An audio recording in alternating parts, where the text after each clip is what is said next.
find yourself with a bit of free time for a change and decide for a quick session on your long-ignored console. You whack in the disk, boot everything up, and have your plans immediately thwarted by enormous essential updates. The famous Windows pattern dictates that every other Windows version will suck. Windows XP, good. Windows Vista, bad. Windows 7, good. Windows 8 appears to have destroyed the entire consumer PC industry.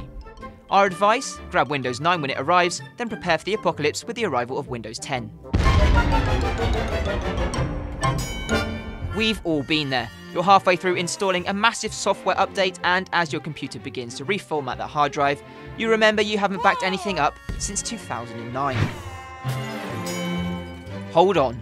That email address might seem delectably crafty now, but will seem less so when applying for that job you really, really want.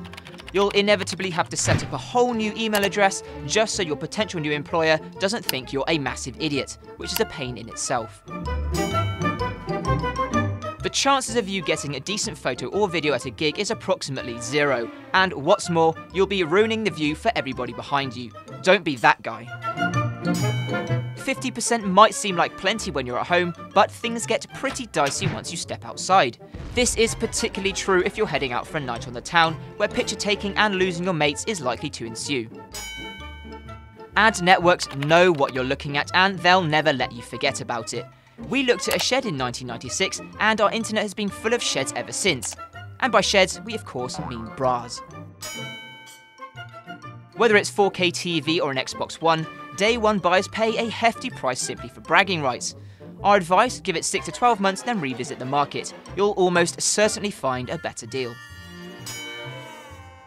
Not only does drunk tweeting risk revealing you as the horrible person you really are, but it can also get you fired if your employer decides to track your social media activity the night before you were mysteriously struck down with illness. The best way to prevent your children racking up astronomical bills on Simpsons Tapped Out is by keeping their sticky fingers away from it in the first place. You wouldn't give your kids your credit cards to play with, would you? Well, it's essentially the same thing.